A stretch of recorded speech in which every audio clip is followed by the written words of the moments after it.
Have you ever felt a strange emptiness inside you, a restlessness that no amount of money, success, or even love seems to cure? We live in a world overflowing with pleasure and distractions, yet people are more dissatisfied than ever. Why? Because what most of us are truly starving for is not another possession or another night of passion. It is something deeper. This is what psychologists call spiritual hunger. Before we can understand how it differs from sexual desire, we must first explore what this hunger really means. If you stay with me till the end, you'll discover how this invisible craving silently shapes our choices, our relationships, and even our sense of self. Spiritual hunger is not the same as physical need. When you are hungry for food, your body demands energy. When you are tired, your body seeks rest. But spiritual hunger is different. It emerges when your inner self longs for meaning, connection, and purpose. It is a silent ache you feel when you realize that material success does not guarantee happiness. It is the quiet voice inside you that whispers in the middle of the night, "There must be more to life than this." Psychology has long studied this phenomenon. Viktor Frankl, a psychiatrist and Holocaust survivor, called it the existential vacuum.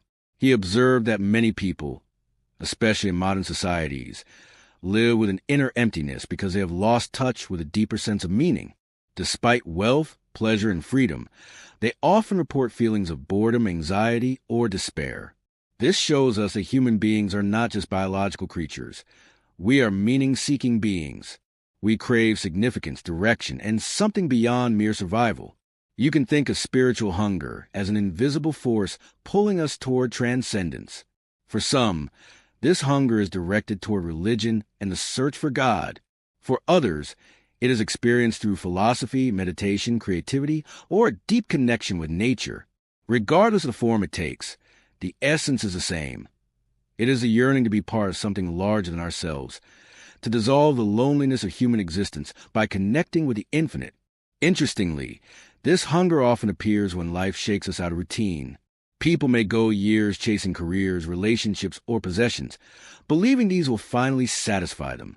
But then a crisis happens, perhaps the loss of a loved one, the breakdown of a relationship, or the realization that success feels empty. Suddenly, the illusions fall apart, and the soul begins to ask deeper questions. Who am I beyond my roles? Why am I here? What is the purpose of my existence? These questions are the voice of spiritual hunger breaking to the noise of everyday life. From a psychological perspective, ignoring this hunger can be dangerous. When people do not recognize their deeper need for meaning, they often attempt to fill the void with substitutes: excessive work, addictions, entertainment, or even compulsive relationships. But no matter how much they consume, the emptiness persists.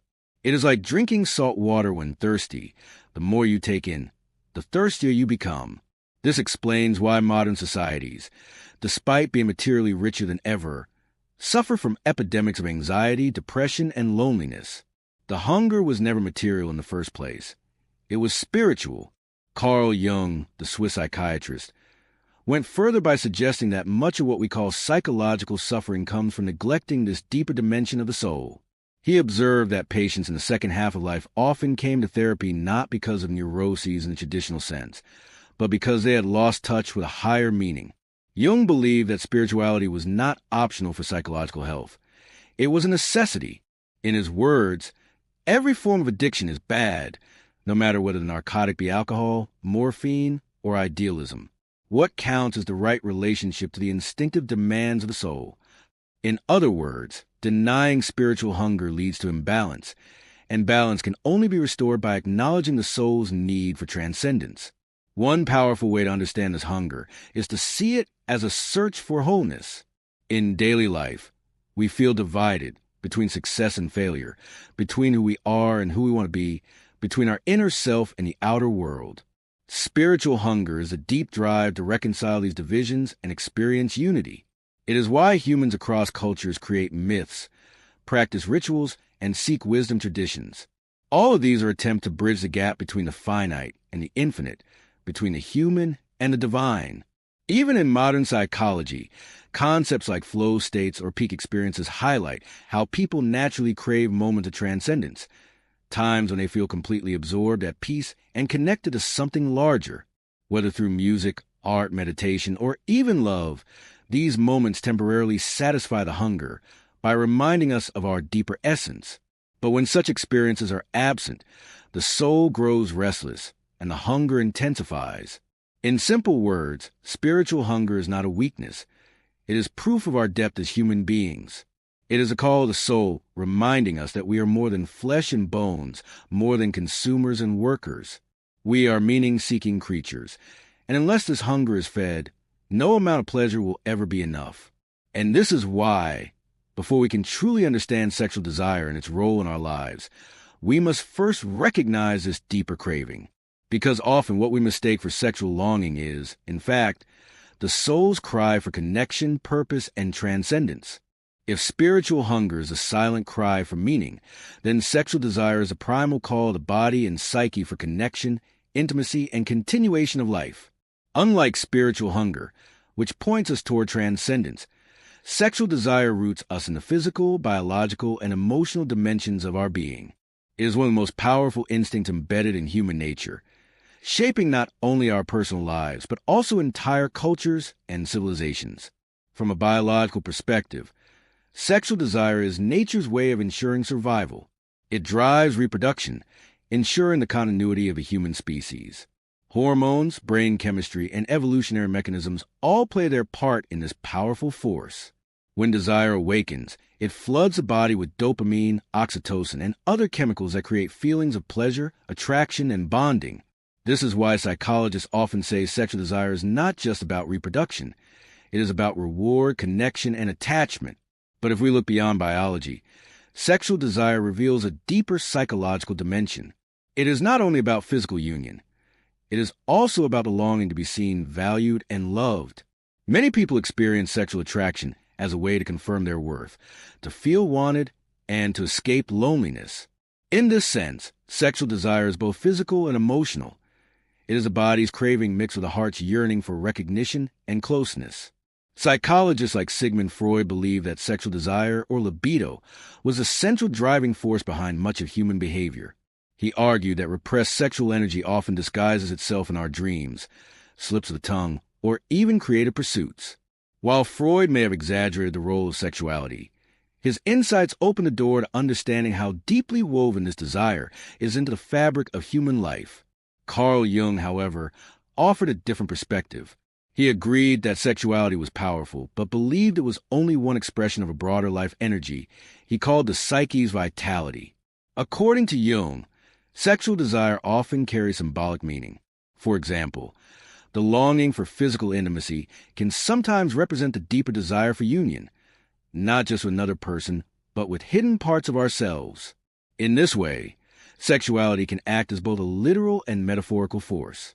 Culturally, sexual desire has been both celebrated and feared. Ancient myths, literature, and art often portray it as a divine gift or a dangerous temptation. In psychology, this reflects the dual nature of desire. It can be creative, bonding, and life-affirming, but when unbalanced, it can also lead to obsession, dependency, or even destruction. This duality explains why human societies have developed rules, rituals, and moral systems to regulate sexual behavior. Yet, in the modern world, sexuality is often misunderstood. On one hand, it is commercialized, reduced to a product or entertainment. On the other, it is still surrounded by shame and taboo in many cultures. Both extremes distort its psychological meaning. When sexuality is purely commodified, it loses its depth, leaving people feeling empty after momentary pleasure. When it is repressed, it can turn into frustration, guilt, or unhealthy compulsions. A balanced view recognizes that sexual desire is neither something to be glorified without question, nor something to be suppressed in fear.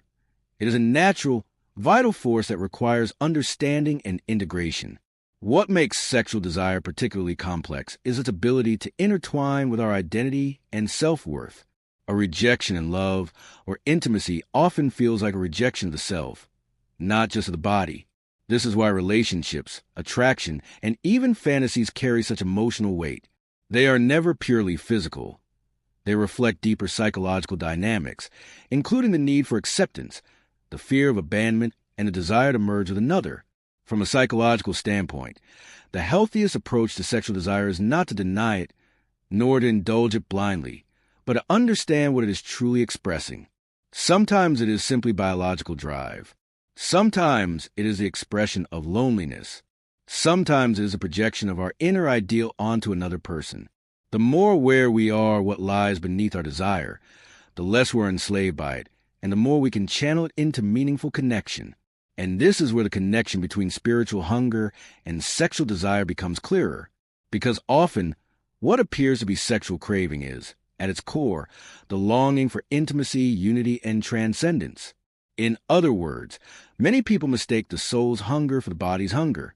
When this confusion happens, individuals may pursue endless physical satisfaction, yet still feel a haunting emptiness afterward. Thus, sexual desire is not the enemy of spiritual hunger.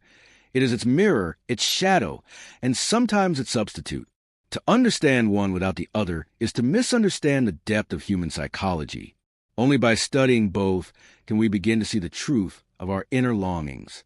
Now that we have explored both spiritual hunger and sexual desire separately, the real question arises: how do these two forces intertwine? At first glance, they may seem like opposites, one pointing to transcendence beyond the body, the other rooted in the body's instinctive cravings. But psychology shows us that in human experience, the line between them is often blurred. Carl Jung suggested that much of what we pursue in relationships is not just about the other person, but about the projections of our inner self. In simpler terms, when we fall in love or feel intense attraction, we are often not only responding to the actual individual, but also to the hidden aspects of our own psyche that we see reflected in them. This is why sexual desire can sometimes feel so overwhelming. It is charged not only with biology, but with the soul's longing for wholeness. Imagine this. A person feels an irresistible pull toward another. On the surface, it may look like pure sexual attraction, but underneath, that desire may be carrying a deeper message. The longing for unity, the yearning to feel complete, the attempt to touch something eternal for the temporary embrace of another body. In this way, sexual desire often disguises itself as the answer to spiritual hunger. What the soul truly craves is transcendence, but it mistakenly seeks it in physical union. This explains why, even after moments of intense physical intimacy, many people still report a sense of emptiness or restlessness. The body has been satisfied, but the soul remains hungry. The physical act was real, but it could not fully answer the spiritual question. It is like trying to fill an ocean with a cup of water. The effort will never be enough. At the same time, we cannot deny that sexuality can carry spiritual dimensions when approached with awareness. In many spiritual traditions, physical intimacy is seen as a symbolic act of merging, not just bodies but souls. Tantric practices, for example, emphasize that sexual union can become a pathway to transcendence if it is infused with mindfulness, respect, and sacred intention. In such moments, sexual desire does not merely imitate spiritual hunger, it channels it. The physical becomes a doorway to the spiritual. But this possibility also reveals the danger of confusion. When individuals cannot distinguish between the two longings, they may enter cycles of frustration, seeking in physical desire what only spiritual fulfillment can provide. Addiction to pleasure, compulsive relationships, or the endless pursuit of the next high often arise when the soul's hunger is misread as the body's craving. It is not that sexual desire is wrong. It is that it was asked to carry a weight it was never designed to bear. In psychological terms, this confusion is a projection. We project our inner need for transcendence onto another person, believing they can complete us. This is why people sometimes become obsessed with a lover, idealizing them as if they were a savior. But no human being can fully satisfy the soul's infinite hunger. When the illusion breaks, disappointment follows. The cycle of craving begins again, often with someone new. Understanding this interplay is crucial for psychological health. It helps us recognize that our deepest longing for connection is not just physical and not just spiritual, but a complex dance of both. Sexual desire reminds us of our humanity, our need for touch, intimacy, and closeness. Spiritual hunger reminds us of our divinity, our yearning for purpose, meaning, and transcendence. Together, they reveal that we are being stretched between earth and heaven, between body and soul. So, When we feel desire, the wise question is not simply, how can I satisfy this? But what is this desire really pointing toward? Sometimes it may indeed be the body's call for intimacy. Other times, it may be the soul whispering that what you truly seek is meaning, connection, or transcendence. Recognizing this difference does not mean rejecting one and choosing the other. It means learning to listen carefully to our inner world, so we no longer confuse the cry of the soul with the call of the body.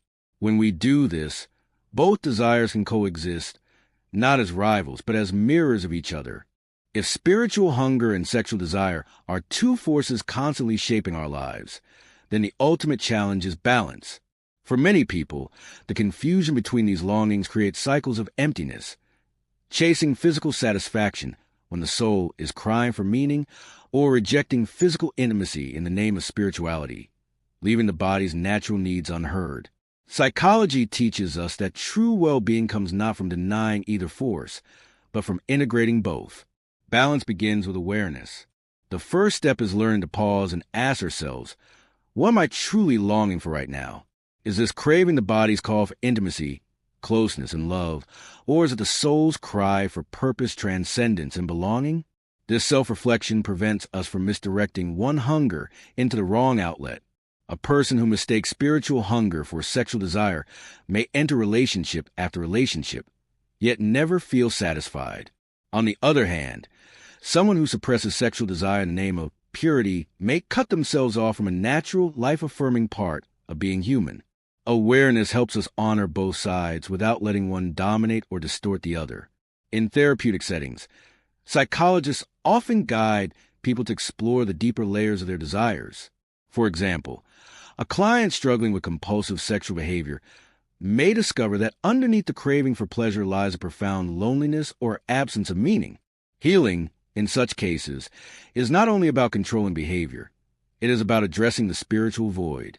Conversely, someone lost in abstract spiritual seeking may neglect the reality of their embodied life, avoiding intimacy or fearing desire. For them, healing requires embracing sexuality as a natural and grounding expression of human connection. This integration reflects what Carl Jung described as individuation, the process of becoming whole by acknowledging and harmonizing the many parts of ourselves. Neither spiritual hunger nor sexual desire should be denied, because both are essential voices of a psyche. The danger lies in confusing them, or in letting one silence the other. Wholeness comes when we allow both forces to coexist in dialogue, rather than in conflict. A balanced person learns to see sexual intimacy not merely as a physical act, but as an opportunity for connection, tenderness, and sometimes even transcendence. At the same time, they recognize that no relationship, no matter how fulfilling, can replace the soul's deeper search for meaning. Spiritual practices, creative expression, and philosophical reflection feed the hunger that intimacy alone cannot. In this way, each desire finds its proper place, and together they enrich human life. When balance is absent, we see extremes. On one side, hypersexualization, where people chase pleasure endlessly, confusing it with fulfillment. On the other, rigid asceticism, where people deny the body in pursuit of purity, often leading to repression, guilt, or psychological fracture. Neither extreme leads to wholeness. Balance means living fully in both dimensions, embracing our human need for intimacy, while also honoring our soul's quest for transcendence. This integration also reshapes how we see others. When we project our spiritual hunger onto another person, expecting them to complete us, disappointment is inevitable. But when we learn to meet our spiritual hunger through self-reflection, meaning-making, and connection with something greater than ourselves, we approach relationships with a healthier perspective. We no longer demand that a partner save us. We simply invite them to walk alongside us. Sexual desire, then, becomes a bridge of closeness, not a substitute for transcendence. Ultimately, the balance between spiritual hunger and sexual desire reflects the balance within human nature itself.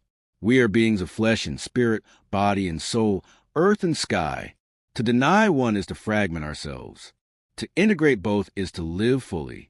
Psychology reminds us that fulfillment is not found in choosing one desire over the other, but in recognizing the unique role each plays in shaping a meaningful life.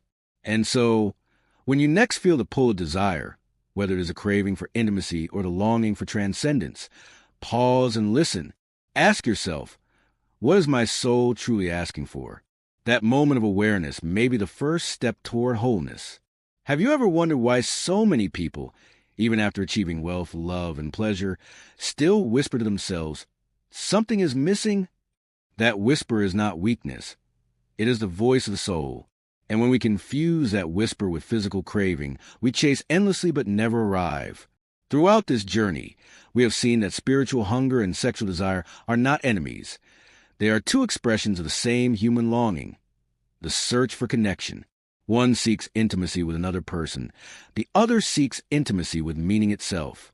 When we confuse them, we end up restless. But when we recognize their difference, we find balance, wholeness, and freedom. The truth is, no partner, no pleasure, and no possession can fully satisfy the hunger of the soul. That task belongs only to your inner search for meaning. Yet, when honored rightly, sexual desire can become a bridge to connection rather than a substitute for transcendence. Together, these forces reveal the paradox of being human. We are both flesh and spirit, bound to earth yet reaching for the infinite. So here's my invitation to you. The next time you feel a powerful craving, whether for intimacy, recognition, or transcendence, pause and ask yourself, is this the hunger of my body or the hunger of my soul? That single question may change the course of your choices, your relationships, and even your life. If this exploration resonated with you, make sure to like this video, share it with someone who may need it, and subscribe to Whispers of Psychology for more deep dives into the mysteries of the human mind and soul. Together, let's keep uncovering the truths that shape us from within.